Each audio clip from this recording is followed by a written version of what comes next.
So guys, as you know, I am Rohtak भी अपना IPM programme कराता है और उसके एप्लीकेशन फॉर्म्स भी ओपन है अभी।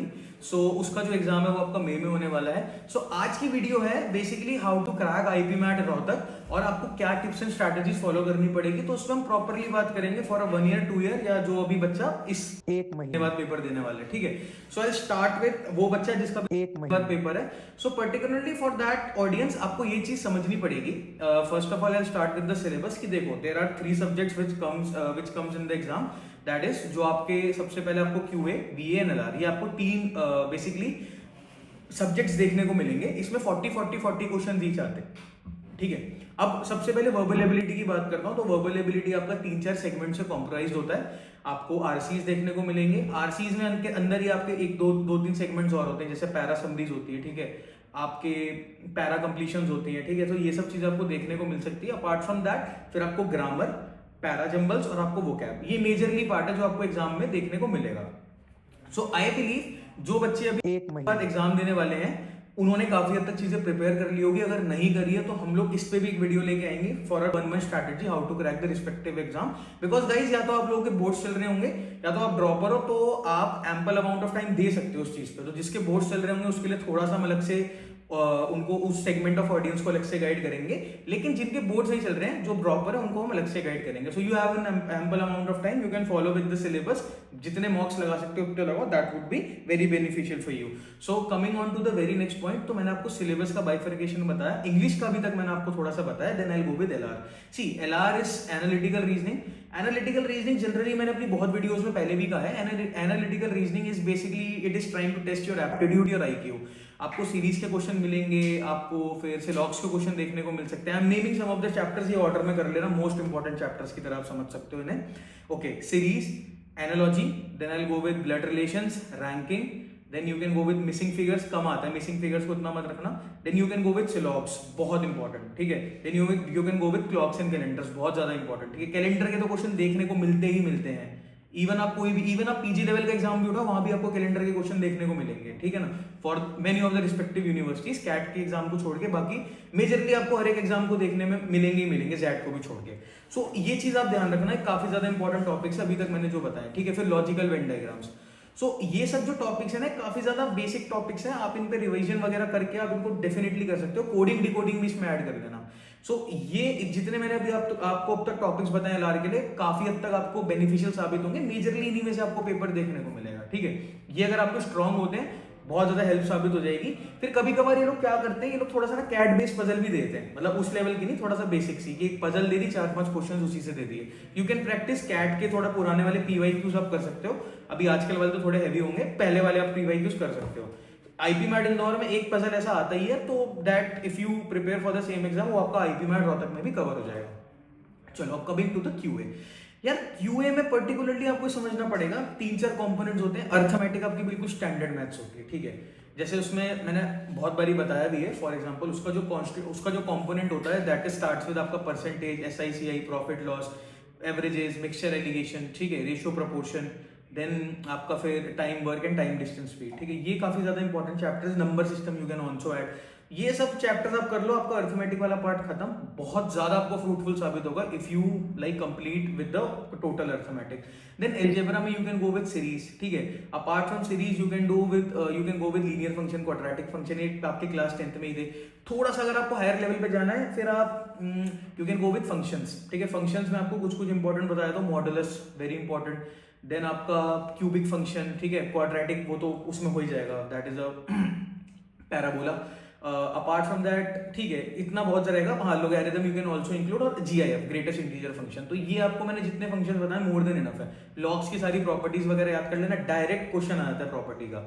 वो आपको एप्लीकेशन पता होना चाहिए, अप्लाई कैसे करना है, एज सिंपल एज दैट। ज्यादा कुछ क्वांटम साइंस नहीं आएगा भाई पेपर में, बस हाँ कंसेप्ट क्लियर होने चाहिए और उस बेसिस पे आपको अटेम्प्ट करना पड़ेगा क्वेश्चन को। ठीक है, चलिए फिर ज्योमेट्री में बात करूं तो लाइंस एंड एंगल्स। ठीक है, अभी आपकी जो सीनियर, अभी आप जो 11th-12th में जिन बच्चों के पास ज्योमेट्री नहीं है, उनको थोड़ा सा इस चीज पे ध्यान देना पड़ेगा, बिकॉज देयर आर प्रॉपर्टीज। ठीक है, वो अलजेब्रा एंड ज्योमेट्री को मिक्स करके होता है। कि फॉर एग्जांपल दो लाइंस की इक्वेशन है, ठीक है, तो अगर ये परपेंडिकुलर पे लाई कर रहा है तो वो पॉइंट क्या होगा, ऐसे ऐसे कुछ कुछ प्रॉपर्टीज है, तो you can go with that chapters, बहुत ज्यादा इंपॉर्टेंट है। देन अगर मैं प्योर ज्योमेट्री की बात करूं, उसमें आप ट्राइंगल्स एंड क्वाड्रिलेटरल्स की बेसिक प्रॉपर्टीज, ठीक है, उससे काफी ज्यादा थ्योरम है, जैसे अपोलोनियस थ्योरम, ये काफी ज्यादा इंपॉर्टेंट है, इनसे डायरेक्ट एप्लीकेटिव बेसिस पे क्वेश्चन आ जाते हैं। और थोड़ा सा अगर मैं मॉडर्न मैथ्स की बात करूं, ये भी उन बच्चों के लिए है जिनके पास मैथ्स नहीं है, उनको ये मतलब उनको थोड़ा सा नया होगा देखने के लिए, जैसे परमुटेशन, कॉम्बिनेशन एंड प्रोबेबिलिटी। अब प्रोबेबिलिटी तो आप कहोगे कि यार हमारे पास तो थी क्लास 10th में, सो दैट इज डिफरेंट, जो एग्जाम में आती है वो 11th के साथ पीएनसी का चैप्टर मर्ज करके आती है, उसको देख लेना। I believe it would be more than enough. फिर I would say binomial theorem, ये भी कर लेना, ठीक है, तो ये सब कर लो, मोर देन इनफ है, काफी आपको हेल्पफुल साबित हो जाएगा, ठीक है। अब यार इसको करना किस ऑर्डर में है, तो प्रायोरिटी वाइज बताता हूँ। देखो, स्टार्ट विद वर्बल। वर्बल में सबसे पहले रीडिंग की आदत डालो। आप रीडिंग अच्छे से करोगे, आप डिफरेंट डिफरेंट सोर्स से रीड करोगे, एक तो आपकी वोकैब स्ट्रॉन्ग होगी, ठीक है। वोकैब में देखो, वोकैब में हमेशा ये कहता हूँ, वोकैब इज लाइक आपका कहीं से भी कुछ भी आ सकता है। So you what I advice, मैंने अपनी प्रिपरेशन के टाइम में भी ये किया था, use to maintain a diary. जो भी वर्ड नया मिल रहा है कहीं से ही मिल रहा है, इवन इन न्यूज़पेपर, या मैं अगर ऑनलाइन कहीं भी रीड कर रहा हूँ, ठीक है। सो आयोनेसेस वगैरह पे, आयोनेसेस भी आप लोग यूज कर सकते हो रीडिंग करने के लिए, बहुत हेल्पफुल है।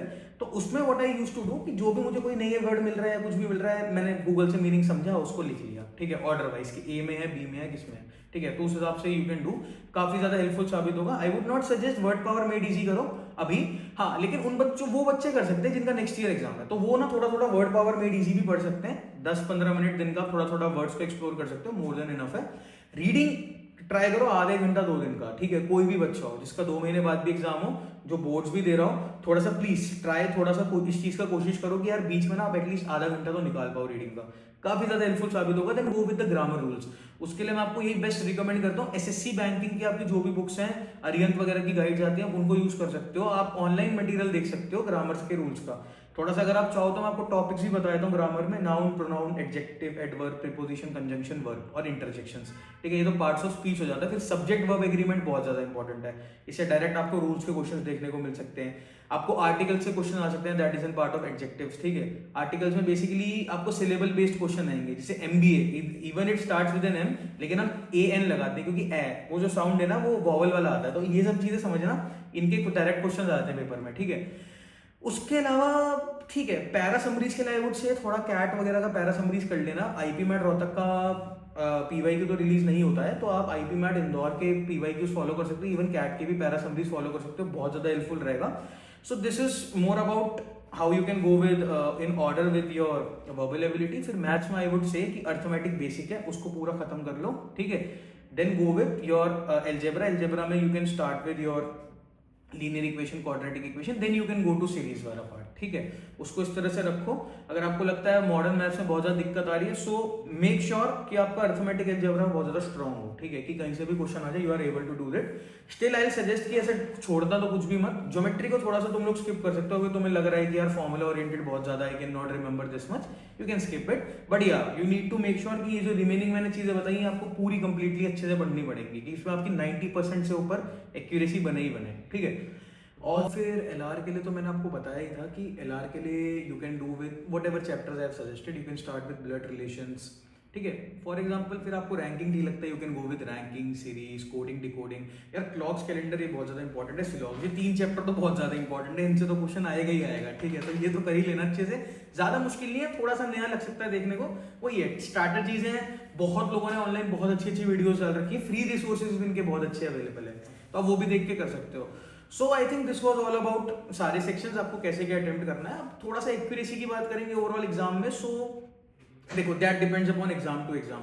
लास्ट से लास्ट ईयर इतना पेपर इजी आ गया था कि आउट ऑफ 480 400 नंबर के आसपास कट ऑफ थी, बट लास्ट ईयर 300 समथिंग थी। तो उस हिसाब से लेके चलना कि अगर आप जो मैंने टॉपिक्स बताए हैं, अगर आप उनको अच्छे से कवर कर लेते हो, तो अगर क्वेश्चन इजी आएगा आप कर लोगे, नहीं आएगा डेफिनेटली सबको ही उतना टाइम लगना है, क्योंकि आपको ऑब्वियसली 40 मिनट मिले हैं एक सेक्शन करने के लिए, ठीक है, और उसमें क्वेश्चन भी 40 ही हैं, तो अप्रोक्सीमेटली पर क्वेश्चन पर मिनट, बट डेफिनेटली कुछ क्वेश्चन अप एंड डाउन हो सकते हैं, तो उनके लिए आपको देखना पड़ेगा, थोड़ा बच के भी चलना उन क्वेश्चन से। Do practice a lot of mocks, this is one thing I definitely need to add, मैं पहले भी ऐड करना भूल गया। Do practice a lot of mocks, analyse करना खुद को, जो भी गलतियां उनको देखना, यहाँ पे क्या गलती हुई, यहाँ इसको मैं कैसे अपना स्कोप ऑफ इंप्रूवमेंट बढ़ा सकता था, ये सब टिप्स एंड स्ट्रैटेजीज फॉलो करो।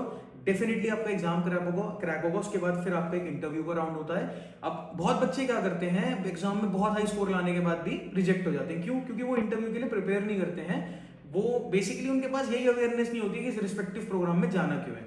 सो डेफिनेटली यार देखो, कोई भी अगर मैनेजमेंट कॉलेज में आप जा रहे हो तो उनका अल्टीमेट गोल यही होता है कि आपको एक अच्छी जगह प्लेस कर सके, आपको बहुत एक अच्छा वेल लर्न पर्सन बना सके, कि आपको काफी रूट कंसेप्ट अच्छे डेवलप करा पाए वो मैनेजमेंट के लिए। सो अगर आपके अंदर यही चीज नहीं वो आप उस टाइम शो कर पाओगे कि आप इस चीज के लिए सूटेबल हो, तो नहीं हो पाएगा। I have plenty of my friends 99.8 99.9 लाने के बाद भी कैट में बहुत ही मीडियोकर कॉलेजेस से रिजेक्ट होके आए हैं। तो उसका रीजन यही था कि उन्होंने इतना वेल अपने इंटरव्यू के लिए प्रिपेयर नहीं किया है। तो यार ये चीज बिल्कुल ध्यान रखना कि this is the foremost important thing. Still, if you feel you have some doubts, you can definitely comment us down. We'll definitely try to reply. And still, अगर आपको लगता है कि there are some suggestions जो हम कुछ pointers और add या सब्ट्रैक्ट कर सकते थे वीडियोस में, वो suggestions भी हमारे लिए दीजिए. We'll definitely work on them. And if you want more such videos, please subscribe to our channel.